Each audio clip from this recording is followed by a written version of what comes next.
If you are not a Filipino and you're watching this video, you can click the captions above to show the subtitle. Ngayon boss, kung Filipino ka at gusto mo malaman anong pinakamalakas na plant types, ano yung pinakamalakas sa farm mode, sa PvP, at paano ba mag-strategize para malaki yung kita sa PvP, sa farm mode, Farm 3.0, lahat ng bagong update ng Plant vs. Undead, papakita ko lahat ng plan ko, game plan ko, para malaman nyo.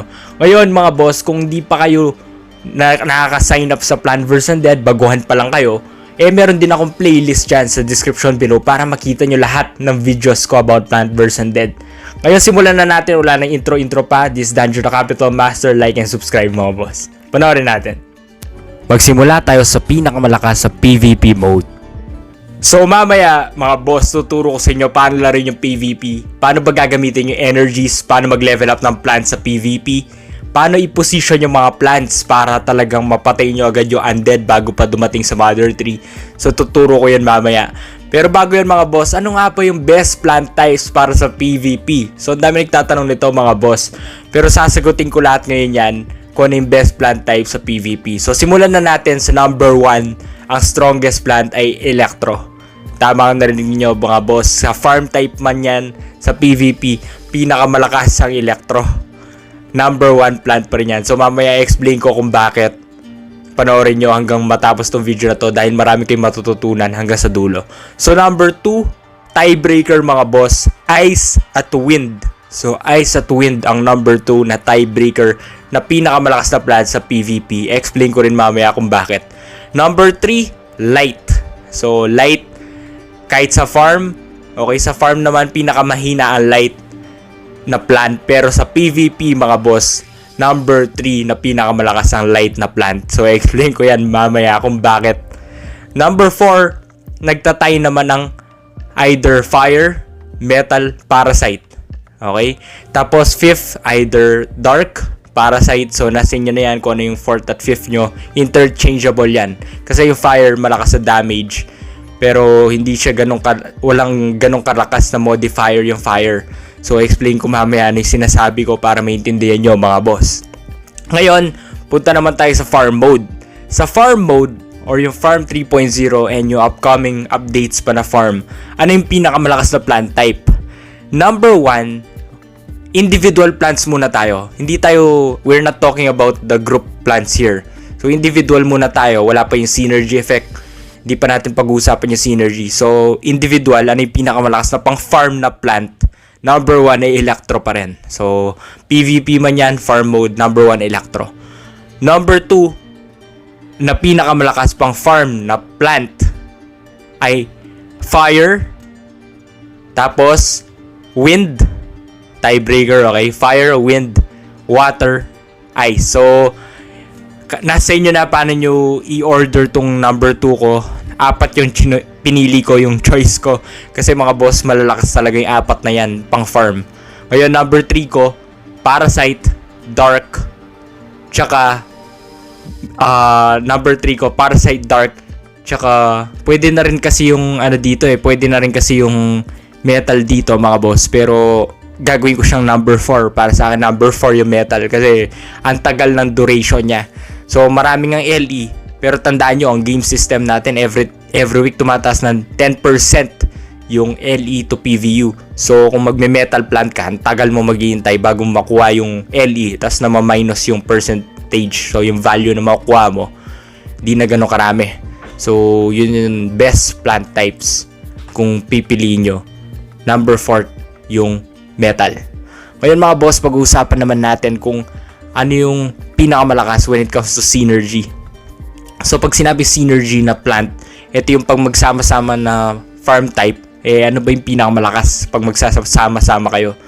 Ngayon pag 5, okay, pag 5 ang pinag-uusapan, kung wala kayong pampera, pambili ng farm, so usually, kadalasan sa atin siguro na 95% na players walang pambili na extra farm, nagre-rely lang tayo sa free farm. Ito yung number 1 picks ko, Fire at Ice. Bakit?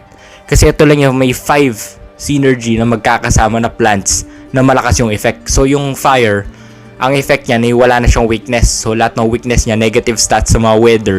So kahit na ano weather yan, pag limo yung Fire mo, mawawala na yung weakness niya. Ang Ice naman mga boss, hindi lang yon. Hindi lang mawawala yung effects niya, magkakaroon pa ng plus 10%. Okay, lahat ng na-harvest mo, plus 10% pa. So, grabe yung effect ng synergies ng ice. Ng ice, mga boss. 5 lang kailangan dyan. Ngayon yung mga iba, malalakas din yung effect. Pero, kailangan yung mga iba, 10. Meron din 5 or more. So, hindi mo na mapapasok yan eh. Wala naman 6 eh. Hindi mo na mapapasok sa isang farm yan. So, kailangan pang bumili na extra farm. So, ngayon mga boss, wag na natin patagalin pa. Alam nyo na yung pinakamalakas na type ng plant sa farm mode, sa PvP. So, ngayon tignan naman natin kung paano laruin yung PvP at kung bakit sinabi ko itong mga to. So, i-explain ko. Panoorin nyo kasi wala kayo dapat ma-miss dito. Lahat important. Lahat ng sasabihin ko dito. At pag na-miss nyo, sayang yung kita. So, tignan natin. So, paano ba laruin ng PvP mga boss? So, nakikita nyo sa lower left yung energy. Yan yung purple. So, yung purple na bilog, yan yung tinatawag na energy mga boss. Yan yung gagamitin nyo para mag-cast ng plant, para mag-level up ng plant.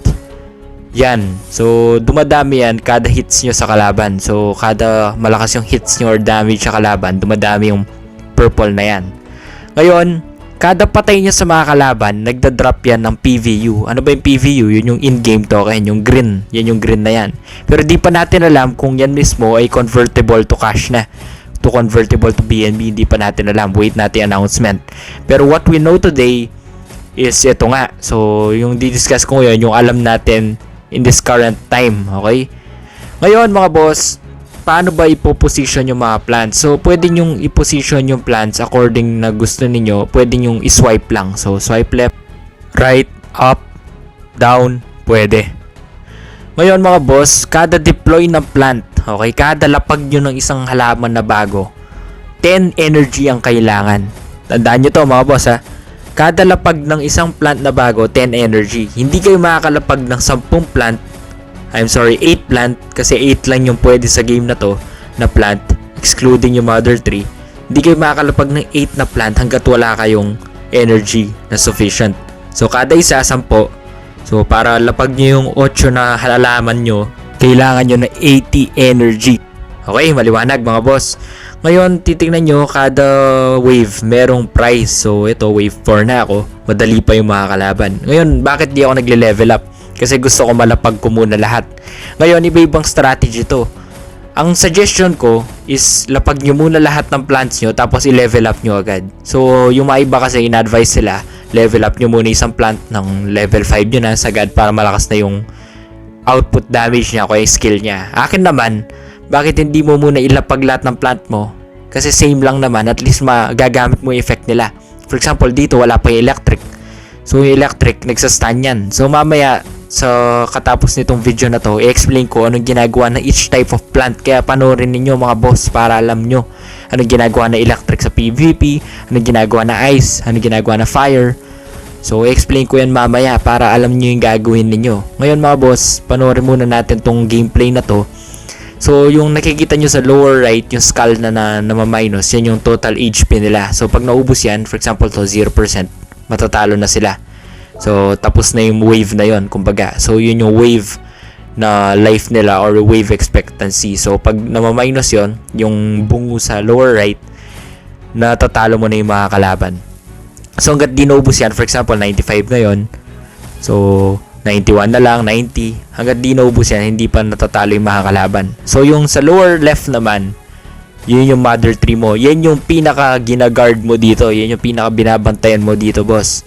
Pag nasira yan, talo ka na. So, yung 100% na yan, nasa lower left, yan yung mother tree mo. Yan yung babantayan mo.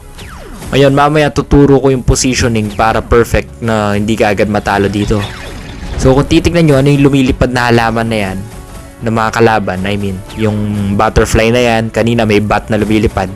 Yan yung air na tinatawag. So, sa PvP, may land na kalaban, may air. So, dalawa yan, land, air.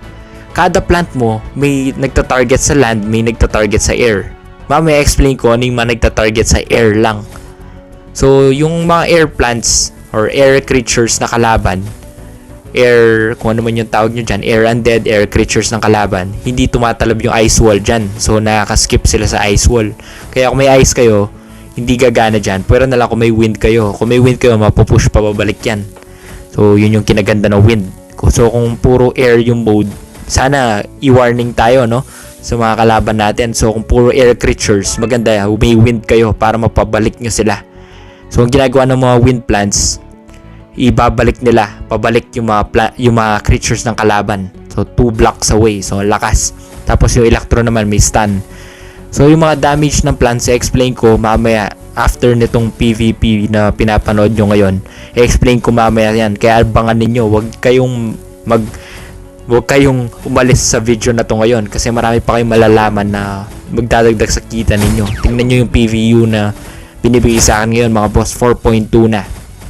So grabe talaga. Ngayon pwede na ako mag-level up ngayon, pero hindi muna ako mag-level up para pakita sa inyo kung gaano kalayo magsusurvive na walang level up.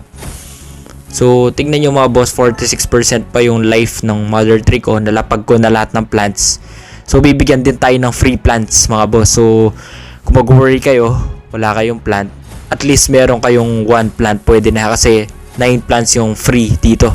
So kung may 1 plant kayo, pwede nyo substitute. Kung may 3 plant kayo, mas maganda kasi i-substitute nyo yung libreng plants na bibigay ng PvP. Pero teaser pa lang yun mga boss. Sana maliwanagan din tayo pag nandyan na. So sa October 20, make sure ma-duplicate na yung mga plants nyo. Mas maganda kung mas marami kasi sa inyo mismo makaka-strategize kayo eh. So let's say 3 electro, okay, tapos let's say isang ice, isang wind, isang light, isang parasite. Nasa inyo eh. Tignan nyo yung mga plants ko ngayon, walang parasite. So meron lang ditong itong nagto-throw ng poison na to. Nakakatulong yan, pero hindi katulad ng parasite na plant na nakaka-minus talaga ng armor nila na 50%. So malaking bagay kasi yun eh. So kung ma-prepare mo yun, mako-clone mo yun, advantage ka na agad sa PvP. So malaking bagay din yung may stock plants ka, may stock permanent plant ka, hindi ka magre-rely sa free plants. Kung ano man yung ibigay sa'yo ng developer, yun na yung sa'yo. So at least kung may permanent plants ka, let's say 3, maganda 3 talaga yung permanent plant mo, okay na yun. Masi-switch mo according na masa-strategize mo na panalo ka agad, na tatagal yung wave mo, tatagal yung mother tree mo sa mga waves. So malay mo umabot ka ng wave 20 pataas, so mas maganda. Ngayon mga boss, ni-level up ko na yung electro ko, level 5 na. Paano i-level up yung plant? Double tap nyo lang. So para paglipat ng plant, swipe lang. Pag double tap, magle-level up. Ngayon magkano kada level? -5 energy. So sinabi ko kanina, para makapaglapag ka ng plant, 10 energy.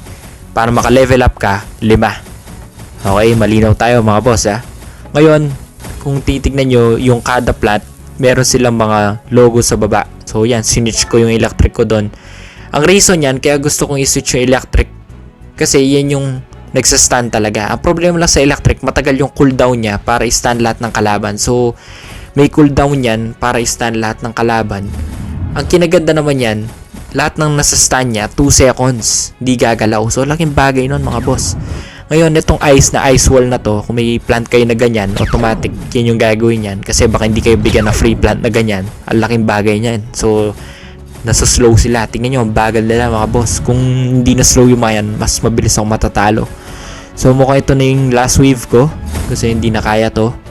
So madaling strategize yan kung meron kayong permanent plant at kung alam nyo nang ilapag ng tamang order. So mamaya tuturo ko anong ginagawa ng mga plants. So mamaya mga boss, makikita nyo lahat ng binili ko na permanent plant para sa PvP. Papakita ko mamaya mga boss. Pero bago yun, tignan muna natin yung plant types. So tignan muna natin yung each plant tsaka plant type, ano yung ginagawa nila, gaano sila kalakas. Pero bago yun, tignan muna natin kung ano yung meaning ng mga sword sa taas ng plant. So ano ba yung mga sword na yan? Yung blue, yung orange, yung green. So ito yan mga boss. So magsimula tayo sa yellow. So yung yellow mga boss, yun yung physical attack ng plant. Yung red, yun yung percentage HP. Yung blue, yung magic damage. Tapos yung green, yellow, yun yung pure damage. So kung titignan natin sa plant na to, itong fire plant na to, yung yellow yung physical attack, then yung blue yun yung magic damage, tapos yung green yun yung pure damage. So mga boss, kung titignan nyo yung fire talaga, meron silang skill na Anong ginagawa na skill nila mga boss? Kung titignan nyo, merong fire ring at 200 HP per second yung damage. So kung pagbabasihan natin ay damage, ang pinakamalakas mag-produce ng damage ay metal and fire. Okay, sa PvP to mga boss ha, metal and fire. So yung fire, meron silang mga skill na nagpapadamage sa mga darating na creatures sa PvP. So kung gusto nyo malakas na damage, I suggest fire, metal, light ang kunin ninyo mga boss. Yan yung malalakas ang damage, malalakas yung physical damage nila mga boss. Ngayon kung gusto nyo naman ng pure damage, mamaya i-explain ko ano yung malakas sa pure damage tsaka yung mga skills ng bawat type. Okay mga boss, ngayon eto naman, pasok tayo sa ice. Anong ginagawa ng mga ice? So kung titignan nyo, 250 physical, magic damage 1.5, pure damage 5. So mas mataas yung pure damage ng ice sa fire. Tapos sa mga ginagawa ng ice typically, ito may modifier sila, slow 50% for 3 seconds. So imagine niyo yun, lahat ng darating na creatures na kalaban na sisira sa mother tree ninyo mga boss. Kasi ang goal ng mga kalaban dito ay sisira ng mother tree ninyo. Tapos meron kayong mga plants. So bibigyan tayo ng 9 free plants dito. So, 3 na lang yung kailangan natin na plants. Yung mother tree, libre na rin. So, 3 plants para i-clone lang. Tandaan nyo, para ma-clone, kailangan hindi nyo bebenta sa marketplace. So, kailangan nasa farm nyo yan, o kaya nasa inventory yung mga permanent plants nyo, yung 3, para ma-clone. Ngayon, yung mga ice dito, mga boss, malakas sila mag-slow. So, kung may 5 ice kayo, hindi na masyado mag-e-effect yung slow kasi 50% na per ice. So I suggest 2. Pero kung 5 ice yung sa inyo, nothing wrong kasi okay din pang farm yan. So 5 ice is good for farm and PvP. So malakas na sa farm, malakas pa sa PvP yung ice. Ngayon mga boss, sa electro naman tayo. Ito talagang very imbalance yung electro. Pinakamalakas talaga kahit dito. Mahina yung physical attack nila, malakas yung pure damage nila, tapos malakas din yung magic damage nila. Pero tingnan nyo naman yung modifier boss, 10% to stun for 2 seconds, 10% magic damage for electro. So lahat ng mga electro na kasama nyo, plus 10% pa yung damage. Tingnan nyo mga boss, may stun na, may 10% magic damage pang plus. So grabe talaga yung electro boss. So, kung may electro kayo, kung wala pa kayo, kung wala pa kayo electro, bumili na kayo. Kasi ako, meron na ako electro na uncommon. So, magkano ko lang nakuha yun? Nasa 30 PVU lang yun. So, kung may makita kayo mas mura doon, mas maganda. Pero kung wala, okay na rin yun. Bumili kayo ng electro mga boss. Ibang klase electro. So, kahit 1 or 2 electro, 2 ice. Tapos, ang pinakamalakas dapat na mother tree nyo is either ice or fire, kasi yun yung malakas na mother tree talaga. So yung ice, mamaya papakita ko anong ginagawa, ice mother tree. Ngayon mga boss, punta muna tayo sa next type ng plant, which is yung water. So ano ba yung water plant na to? So ang mga water guys ay mahina ang physical damage, tapos ang magic nila tsaka yung pure damage sakto lang, so hindi ganun kalakas. Ngayon mga boss, tingnan natin yung modifier effect niya. Ano ba yung modifier effect ng water? Damage plus 50% loss HP. So, ang lakas din nito. Tapos, meron din isang water type na 30% after wave starts, 50% damage for adjacent plants for 10 seconds. So, yung mga water guys, puro sila modifiers. So, kung titignan mo to, actually malakas to. Plus 50% damage lahat ng adjacent plants. So, sa 10 segundo, plus 50% lahat ng katabi niya. Malakas siya, pero hindi siya ganun kalakas. So, ako guys, kung mag-water kayo, pag-isipan nyo muna. Okay boss, kung ako mismo hindi ako bibili ng permanent plant na water. So, pag-isipan nyo muna kung bibili kayo ng permanent plant na water, kasi ako hindi. So, dahil teaser pa lang yung mangyayari niyan sa October 20, yun nga yung cloning and stuff, teaser pa lang tong PvP na to. Di pa talaga natin alam kung worth it bang bumili ng mahal na plant, na mythic. Di pa natin alam Unless wala talaga yung PvP, di pa natin talaga alam. So, sabi nga ng update ng developer, meron daw MMR to. So, malay mo kung mythic ka, mas mataas yung points na makuha mo, pero mas mahirap naman yung wave. So, hindi pa natin alam. Pero masasabi ko lang mga boss, kung may pera kayo, may PVU kayo, wag na muna kayo mag-water. I suggest electric ice ang kunin ninyo, tsaka light. Okay? Electric ice light. So, yung light, explain ko bakit okay mamaya sa PvP. Sa PvP mga boss ha, hindi sa PvE, hindi sa farm mode. Okay? Hindi sa farm mode, hindi sa PvE. Sa PvP malakas ang light. Ngayon mga boss, move forward na tayo. Ano ba yung next type ng plant na malakas din? Well, kung gusto nyo talaga mag-fire, okay? Kung gusto nyo mag-damage, ang problema lang sa fire, kung pure damage kayo tsaka metal, wala kayong pang slow sa mga kalaban. So, mabilis darating yung creature. Kaya kung di nyo napatay agad, baka maunahan kayo sa Mother Tree. Pero hindi na kayo matatalo after waves naman So, lilipas na yung mga waves bago kayo matatalo for sure. Pero ito pang isang isang ice na to. Ang skill niya is, tingnan nyo mga boss, create an ice wall, HP 1000. So, ganyan yung kinaganda ng mga ice plants Meron siguradong wall, meron siguradong pang slow na hindi mo na darating yung creature sa Mother Tree mo. So, mabablock sila. So, ang laking bagay nito compared do sa tuloy-tuloy sila, dire-diretso sila. Sinisira na yung Mother Tree mo. Tapos, nagre-rely ka lang sa damage ng plants mo. Kasi pwedeng hindi enough yung damage ng fire plant, okay, ng metal plant. Kahit na malakas yung mga yan, metal, fire, malakas yung physical damage ng mga yan. Baka hindi enough. Right? Baka hindi enough yung damage nila. So, let's say, magic resistant yung kalaban. So, di gagana yung electro. Let's just say, no? Hindi pa natin alam. Let's just say, at least, meron kang pang wave na pang slow sa mga yon. Tapos, malalapag mo na yung plant mo na pangontra doon. So, yun yung isang suggestion ko talaga guys. Ang lakas ng ice sa PvP. Tsaka wind. So, mamaya papakita ko ano yung wind. Kasi yung wind dito, mga boss, ibang klase. So, kung rarank ko pala, yung pinakamalakas sa PvP, tie na yung ice and wind. So, tie sila. So, kung ako yung pamimiliin, either ice, either wind, tapos, mamili kayo sa dalawang yon. Tapos, bumili na kayo ng light, bumili na kayo ng fire, kung gusto niyo fire. Pero ang huwag niyo tanggalin ay electro. Okay? Kasi stun yan So, I suggest ice or wind. Mamili kayo mga boss. Common lang, okay na. Hindi nyo na kailangan gumastos ng malaki. Unless, ibibenta nyo yan. Kung mag-buy and sell kayo in the future, siyempre, bumili na kayo ng uncommon o kaya common na sobrang mura. Sobrang below market value. Para malaman yung market value, tingnan mo yung range ng price. Lowest, highest, ano yung nasa middle, yun yung market value. Ngayon mga boss, kung titingnan nyo itong isa electron na to, wala siyang modifier.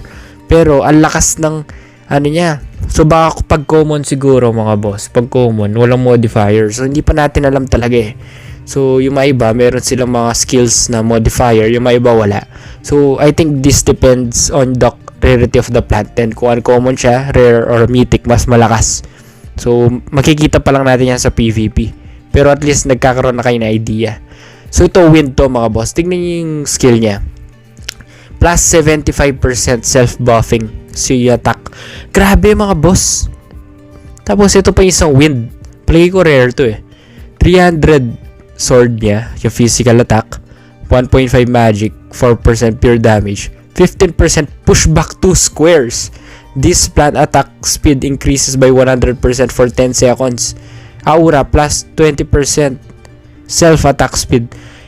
Grabe boss, imagine niyo for the first 10 seconds, 100% na attack speed increase, tas may plus 20% aura pa siya na attack speed. So sobrang bilis tumira nito. Ang lakas pa na physical damage, tas ang lakas na pure damage 4. So may na lang to sa magic damage. Pero okay lang yun. Kasi meron ka naman electric para dun Tapos sa skill niya, push back 2 squares na mga darating. So imagine niyo mga boss, babalik yung mga zombie zombie yung mga nag-aatake. So try niyo yung beta test, mada-download niyo naman yun para makita niyo kung paano yung gameplay. Papakita ko rin mamaya mga boss sino yung plants na nag-aatake dito, sino yung dumarating, ilang damage, tsaka ano yung maganda strategy. Pero ngayon mga boss, ang lakas talaga ng wind, pinapabalik niya yung mga kalaban. Ngayon ito naman tayo sa Parasite. So sa Parasite naman, puro sila mga aura na nakakababa sa kalaban. So for example ito, plus 20% HP attack Mother 3. So para sa atin naman to, heal Mother 3, 1-2 HP.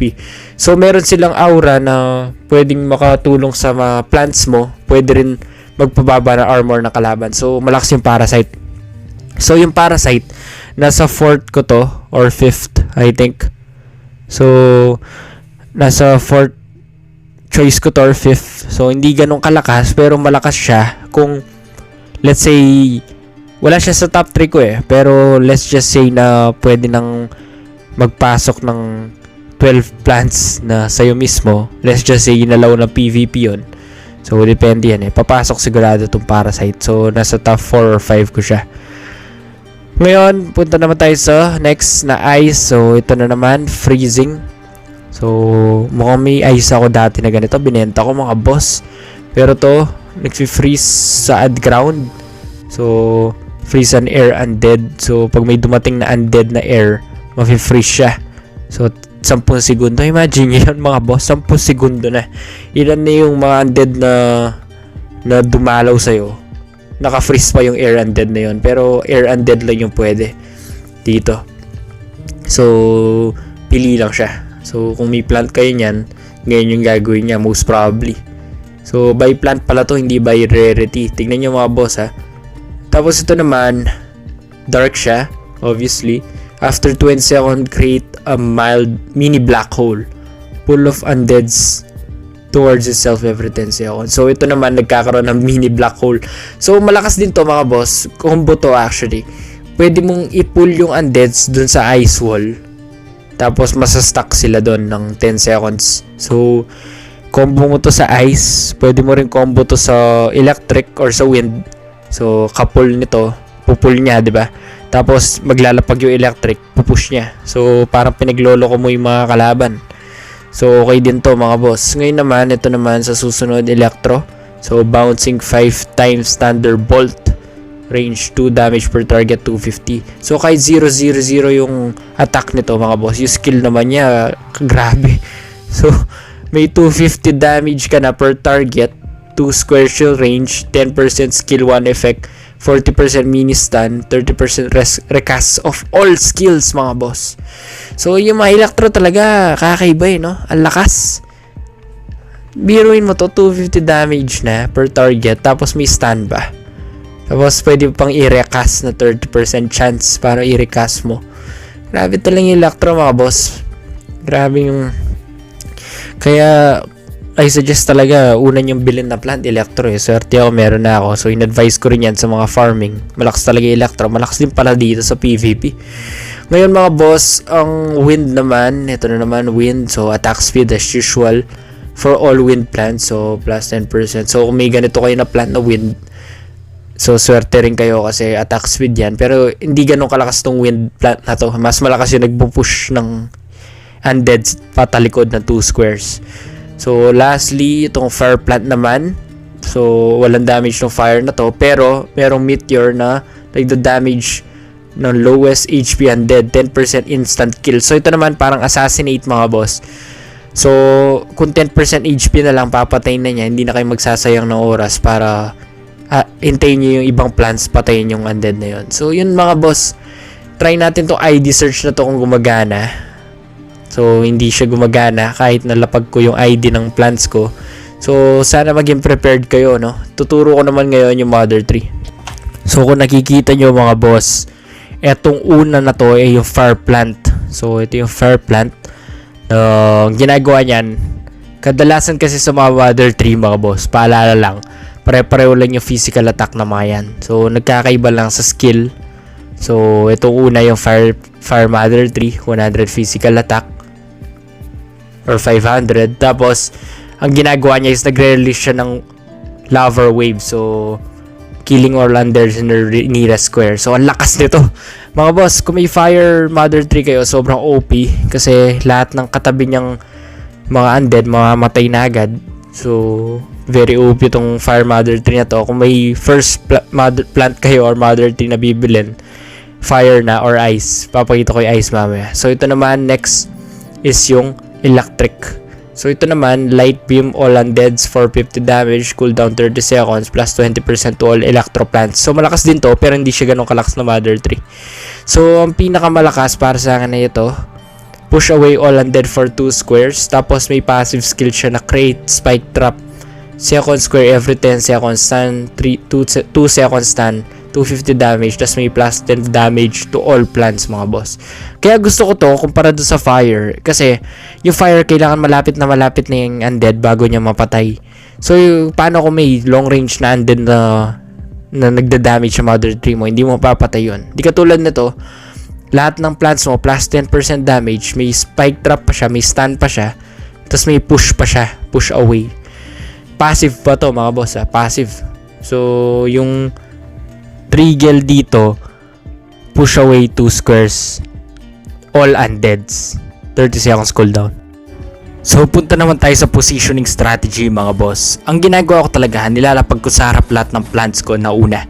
So kuwari nag-deploy plant kayo, tapos napunta sa likod, iharap nyo na agad para advantage na kasi pwedeng hindi abot yung range niya. Ngayon kung abot naman, tansyahan nyo rin i-switch nyo na lang.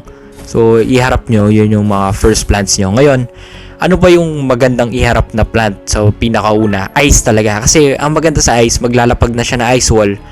Ngayon, kalapag niya na ice wall, at least masuslow niya na agad ng mga darating. So hindi naman necessary ice wall. Meron din na ice plant na naglalapag na slow agad. So darating pala silang bagal na nila. So yun yung advantage ng ice plant. Ngayon mga boss, pwedeng hindi kayo bigyan ng free na ice. So depende yan. O kaya kung bibigyan naman kayo ng free na ice, pwedeng walang modifier na nagpapaslow talaga. So maganda may stock na kayo na ice plant. So ako papakita ko ngayon yung mga stock plants ko. Kung ano. So ito yung pinili ko mga boss na permanent plants. So kung titignan ninyo, isang electro, dalawang light. Ngayon bakit wala akong ice pero nire-recommend ko? Humihintay pa ako ng timing. So mahal pa yung ice ngayon sa marketplace mga boss. So hindi muna ako bibili ng ice kasi wala pa akong pambili. Dahil mahal pa nga sa marketplace. So maghintay ako magmura yung ice tapos bibili na ako. Ngayon yung pinakamura na rare na ice na nakita ko is nasa 30 PVU pa. So naghihintay ako ng rare na ice na bibiling ko. Ngayon mga boss, bumili na ako ng dalawang light, isang electro kasi yung light gagawin kong pang heal yan. So healer yung light sinabi ko kanina. Tsaka malakas din yung physical damage. Tapos yung isa mother tree, para kung pangit yung bigyan sa akin ng mother tree, at least may light ako. So kaya reason kaya wala akong ice na mother tree kasi mahal pa rin yung ice. So nasa 35 mga boss ang mother tree na ice. So kung may makikita akong mura, ito tingnan niyo yung mga ice. So grabe yung presyohan. So yung light yun yung mura, yung ice mahal. So pag nagmura yan, bibili ako na ice, bibenta ko na tong light ko. Tapos okay na ako doon sa light na rare ko, okay na rin ako doon sa electro ko. So kompleto na ako. So yun mga boss, sana marami kayong natutunan sa video na to. Kung may makikita kayong mura na mother tree, bilhin nyo na. Mamaya niyan bibili na ako ng ice na mother tree. Tsaka kung may nakita akong ice na plant, either kung wala akong nakita na magandang murang ice na plant, gagawin ko, bibili na lang ako na ice na mother tree tas isang wind na plant para may pangsalpak ako na wind mamaya sa PvP pag dumating na sa October 20 mga boss. So pag kinloan na yan, at least nasa farm yan or inventory para maklone sa October 20. Huwag nyo kalimutan mga boss. So sana like and subscribe nyo tong video na to. Don't miss out my next videos. Update ko kayo sa Plant vs Undead, ano yung best strategies. Tapos may playlist din ako sa description, lahat ng tips, tricks. So maraming salamat. Share nyo to sa mga GC mga boss. So tapos may giveaway din tayo. Hindi pa tapos yung giveaway natin. So November 6 announce yung winners doon. Sali na kayo mga boss. Like and subscribe this video. Share this to your friends. Sali kayo sa mga giveaway. So baka next video merong sponsor ako na Ragnarok Online Slayers na video. Review yon. So mag-giveaway ako Tapos 1 week lang doon na yung panalo. Tapos yung main giveaway natin November 6 yung announcement noon, yun yung maraming premyo November 6. Maagang pampasko yun mga boss. At maraming salamat sa mga sumusuporta sa atin. Like, subscribe, share this to your friends. This is Danjo the Capital Master signing off mga boss. Sana marami kayong natutunan. Mag-ingat kayo parati at sana malaki lalo ang makakita ninyo. Salamat mga boss.